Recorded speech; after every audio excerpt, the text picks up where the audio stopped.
Assalamualaikum warahmatullahi wabarakatuh.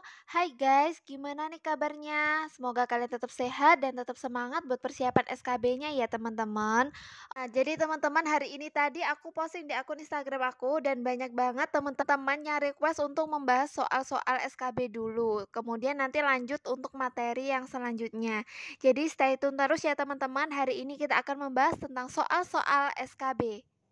Soal yang pertama, visi Kemenkes yaitu terwujudnya masyarakat sehat, produktif, mandiri, dan berkeadilan untuk menuju Indonesia maju yang kecuali A. Berdaulat, B. Bersatu, C. Mandiri, D.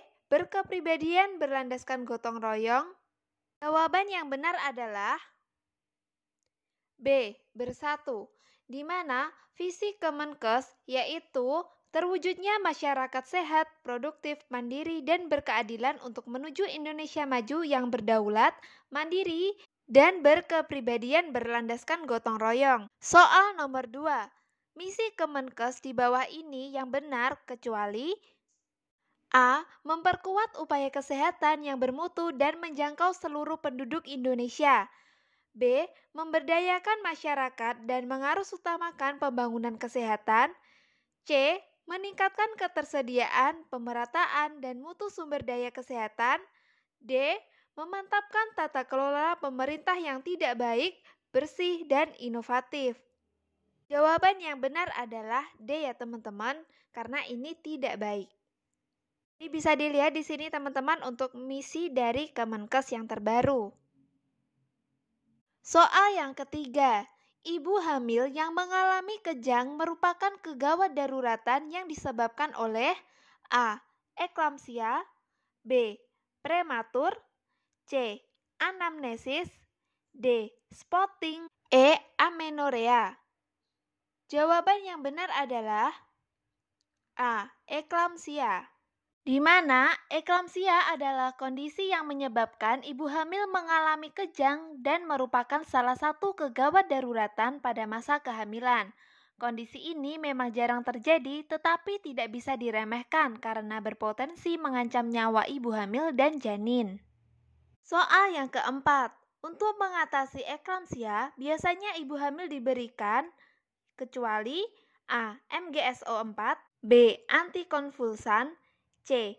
Obat penurun tekanan darah, D. Kortikosteroid, E. KCL.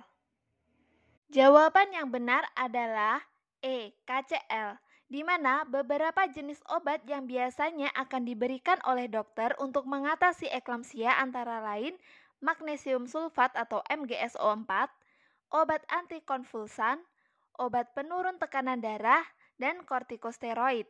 Jika eklamsia menyebabkan ibu hamil tidak bisa bernafas, dokter juga bisa akan memberikan bantuan pernapasan melalui intubasi.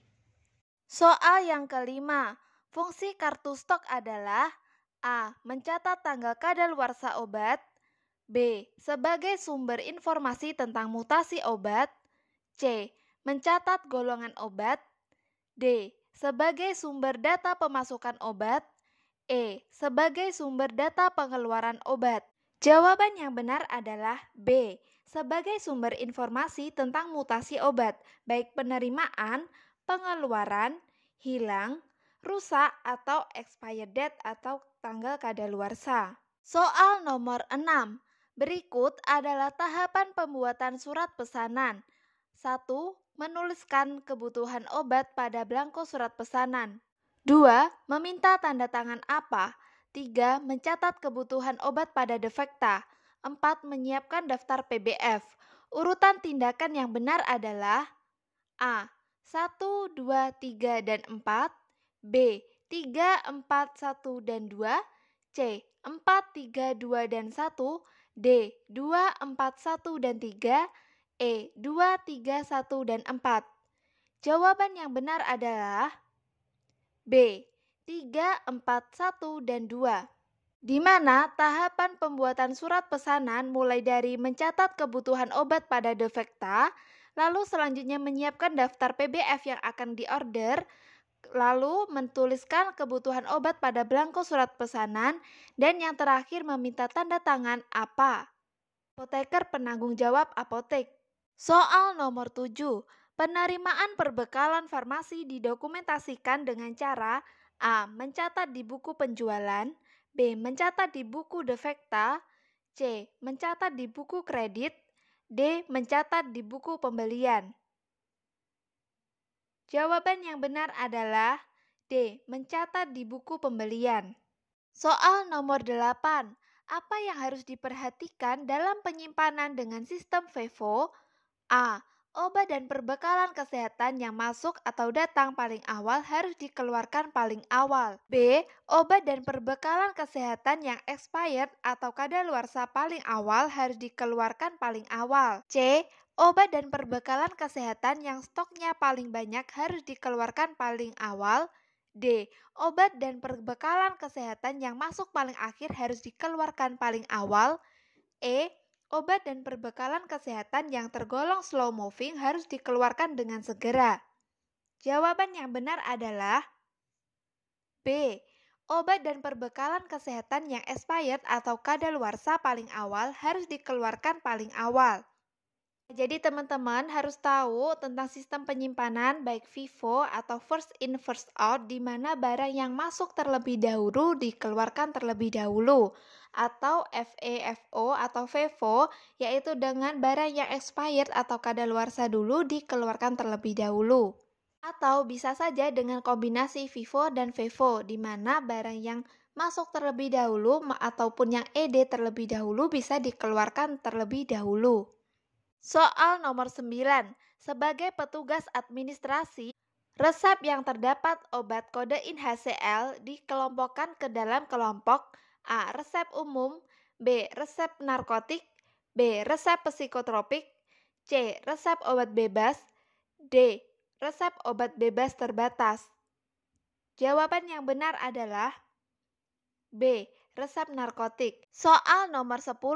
Jika diketahui harga serbuk Ambroxol Rp1.000 tiap 100 mg, aminopilin Rp5.000 tiap gram, dan SL Rp2.000 tiap gram.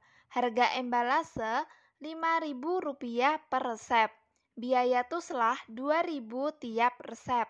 Maka biaya resep yang diinformasikan kepada pasien adalah A. 15.000, B. 17.000, C. 21.000, D. 31.000, E. 40.000. Jawaban yang benar adalah C. 21.000. Resipe Ambroxol 30 mg, aminopilin 200 mg, sakarum laktis 0,5 gram, MF Pulv DTD nomor 10, Signa S3DD1, Pro Andi tahun. Nah, jadi pertama kita harus menghitung dulu teman-teman untuk obat yang dibutuhkan.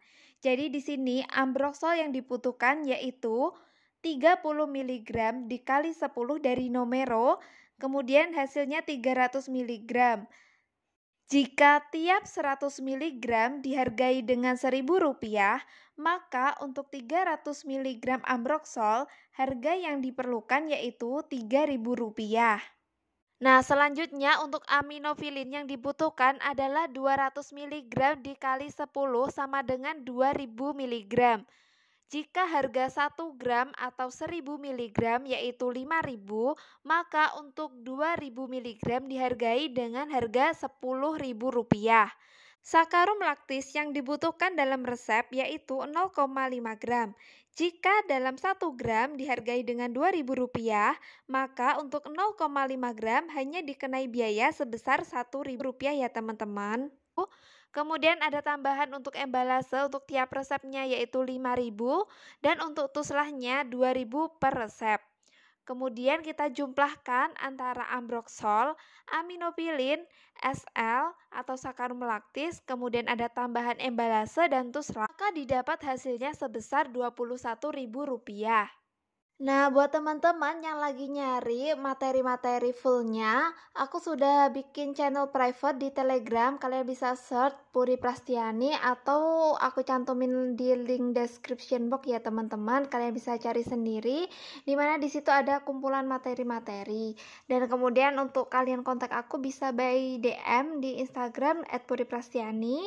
Dan jangan lupa buat komen di bawah ya teman-teman, apa aja yang perlu kita bahas selanjutnya. Terima kasih, jangan lupa like, komen, dan subscribe ya. Wassalamualaikum warahmatullahi wabarakatuh.